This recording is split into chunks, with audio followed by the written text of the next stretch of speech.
একজন উকিলের প্রতি যেন কোর্টে দাঁড়িয়ে কোনো উপযুক্ত প্রমাণ ছাড়াই ধর্ষিতার উকিল যেন একটা প্রশ্ন করে কি, মাননীয় আদালতের কাছে আমি জানতে চাচ্ছি আমরা কি দ্বিতীয় একটি মেয়েকে ধর্ষিতা হবার ক্ষেত্র প্রস্তুত রাখবো নাকি রাখবো না। অর্থাৎ তিনি যেটা বুঝতে চাইছেন, রামিসা তো শেষ, এখন আরেকজন রামিসারিকে আমরা রেডি রাখবো কোনো সোহেলের জন্য।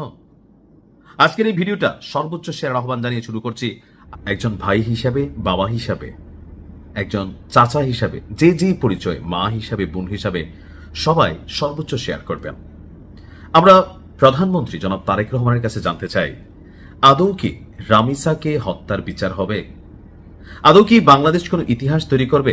এনসিপি তারা কি রাজপথে নামবে আরো একটা গণ অভ্যুত্থানের জন্য, যদি রামিসার হত্যাকারী সোহেলকে প্রকাশ্যে সারা বাংলাদেশে প্রকাশ্যে প্রথমবারের মতন একটা ঐতিহাসিক দৃষ্টান্ত স্থাপনের আহ্বান জানাচ্ছি। পলিসিগুলা জানাই দিব যে কিভাবে তাকে শাস্তি দিতে হবে।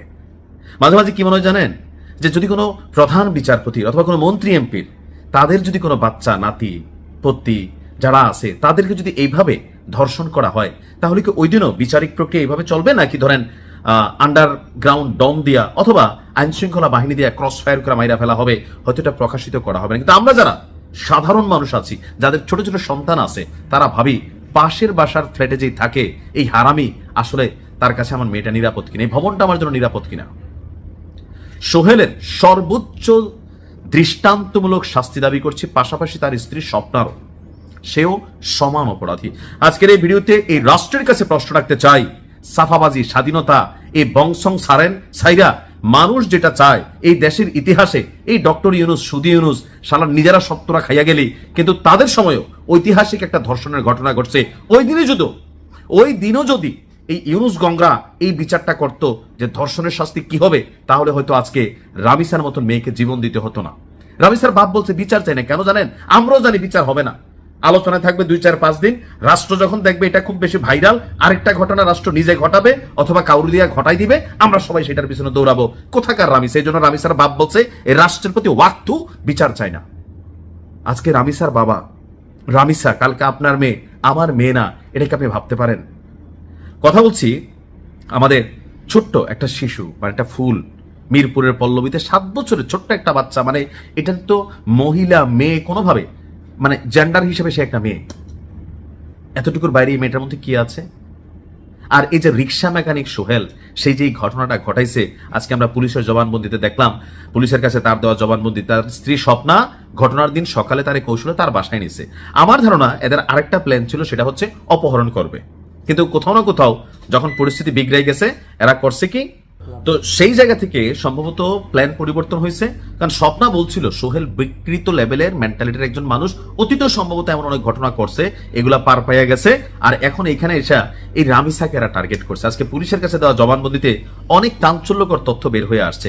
এইসব তথ্য দিয়ে কি করবো বলেন? কারণ এখানে তো কোনো কিছু হবে না। তবে আমি ওই উকিলের প্রতি পুরো বাংলাদেশের পক্ষ থেকে গজবের দোয়া চাই, যেই কালো কোটধারী উকিল এই সোহেলকে মুক্তির জন্য কাজ করবে। রাষ্ট্রের একটা নিয়ম আছে, যদি কোনো আসামির পক্ষে কোনো উকিল না দাঁড়ায়, রাষ্ট্র তার জন্য উকিল দেয়। আমরা গুলি মারি রাষ্ট্রের এমন নীতি নির্ধারণী সিস্টেমের প্রতি আমরা চাই এটারও সংশোধন হোক। কোন সেই উকিল যে টাকার জন্য সোহেল রানার পক্ষে দাঁড়াবে? অনেক উকিল আছে, আর দিন শেষে কেউ না দাঁড়াইলে রাষ্ট্র দাঁড়া করা দিবে। রাষ্ট্রের আইন জনগণের জন্য, জনগণের আইনকে প্রত্যাখ্যান করে। প্রধান বিচারপতি, যারা আইন প্রণেতা আছেন, যারা এই রাষ্ট্রের কলাকুশলী আছেন, আপনাদের কাছে জানতে চাই এই ঘটনাগুলোকে আপনারা কি পলিটিক্যাল পয়েন্ট অফ ভিউতে দেখেন নাকি আসলে মানবিক দৃষ্টিতে দেখেন? আওয়ামী লীগ সরকারের আমল থেকে শুরু করে স্বাধীনতার এত বছর এই দেশে অনেক উন্নয়ন হয়েছে, এই হয়েছে সেই হয়েছে, কিন্তু একটা জিনিস ঘটে নাই, কোন ধর্ষণকারী এই দেশে শাস্তি পায় না। যখন ঘটনা ঘটে আমরা কথা বলি, কিন্তু ফাইনালি আসলে কিছুই হয় না। তবে আমি একটা আহ্বান জানাতে চাই, যদি রামিসা হত্যার দৃষ্টান্তমূলক বিচার না হয়, সারা বাংলাদেশের কন্টেন্ট ক্রিয়েটাররা আমরা আমাদের জায়গা থেকে এটা নিয়ে কিন্তু ভাই খেলবো। আবারও বলে দিচ্ছি, খেলবো। যে উকিল তুমি তার পক্ষে দাঁড়াবে, তোমার 14 গোষ্ঠীর সাথে খেলবো। যেই সিস্টেম তার পক্ষে দাঁড়াবে, সেই সিস্টেমের বিপরীতে আমরা খেলবো। কন্টেন্ট ক্রিয়েটার হিসাবে আমি আমার জায়গা থেকে ওয়াদা করে গেলাম, কারণ আমার নিজের একটা মেয়ে আছে 9 বছরের, আমি তার নিয়ে ভয় পাচ্ছি। পাশ্চাত্যের আভিজাত্যের জীবন ছেড়ে আমি এখন নিজে বাংলাদেশে আছি, আমি তো ভাই গ্যারান্টি দিতে পারি না আমার বাচ্চার সাথে কি ঘটবে। সো আমরা যারা কন্টেন্ট ক্রিয়েটার আছি, অনেকে আমার ভিডিও দেখেন, এটা নিয়ে আমরা কিন্তু একটা মুভমেন্টে যাব, সারা বাংলাদেশ কাঁপাবো। সরকার সাধু সাবধান হয়ে যান, কিন্তু এইটা নিয়ে কোন রকম 900 মার্কা পলিটিক্যাল বক্তব্য দিবেন, বাঙালি এবার জায়গা উঠবে। কারণ রামিসার পর টার্গেটকে আজকে এই সোহেল রিক্সা মেকানিক, হাজার সোহেল আমার আপনার আশেপাশে ঘাপটি মেরা বৈশা আছে ভদ্রলোকের বেশে, হাজারো স্বপ্না রামিসার মায়ের সাথে পাশের বাসার ভাবি হিসাবে পরিচয়, আপনি বিশ্বাস করতেছেন পাশের বাসায় যাচ্ছে, এখন না যাইও কি পারবে? কিন্তু ভয় তৈরি করতে হবে। ঘটনা কি করতে হবে? আমরা একটা আইডিয়া সরকারের দিয়া দেই, রেসকোর্স ময়দানে তারা লটকাইতে হবে। সারা বাংলাদেশের কন্টেন্ট ক্রিয়েটার থেকে শুরু করে টেলিভিশন চ্যানেলগুলো লাইভ ব্রডকাস্ট করবে। মানবাধিকার কমিশন কথা তুললে তাদের মায়েরে বাপ কইরা ফুডা কইরা দিতে হবে। সোজা কথা, যে বাঙালি কি পারে, মানবাধিকার কমিশনের মায়েরে বাপ, এরা আবার আসে এগুলোর মধ্যে। তারপরে করতে হবে কি, একবারে একদিনে শেষ করা যাবে না, তারা জিন্দা রাখতে হবে। তিলে তিলে তার নুনুর গোড়ার মধ্যে যতটুকু লোড নিতে পারে একটা ইট পাথর ঝুলাই দিতে হবে। বাচ্চাদের জন্য এখানে আয়োজন থাকবে, নিচের থেকে জুতার ভিতরে ঘু বইরা পিন ভইরা এখানে নিচের থেকে ঢিল মারতে, যে ঢিল লাগাইতে পারবে প্রয়োজনে কন্টেন্ট ক্রিয়েটর হিসেবে আমরা যারা আছি, আর কেউ না দিলে আমি দিব। প্রতি ঢিলে মনে করলেন 10 টাকা, গরিব মানুষ কম মাইরেন, সমস্যা নাই, বেশি মারলে হয়তো দিতে পারবো না, পরে কবেন জমান লাইরা ফেলছেন।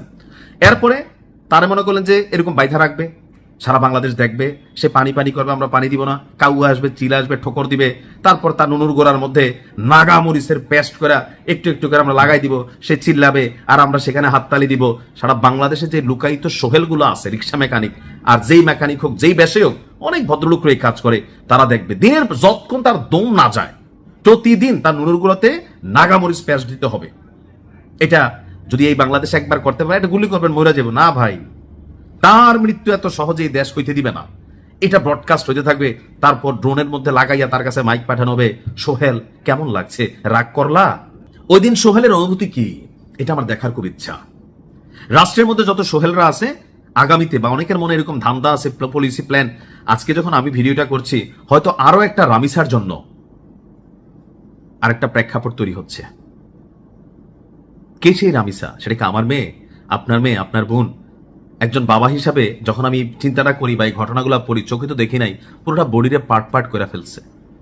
সো সোহেলদের মৃত্যু ফাঁসিতে অথবা গুলিতে, ক্রস ফায়ারও আমি চাই না।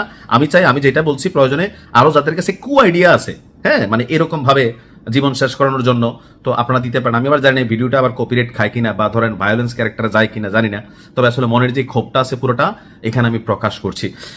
তা আমার কাছে আমার একজন ভক্ত, তিনি লিখছিলেন যে ভাইয়া, আপনি যখন এই ভিডিওটা বানাবেন,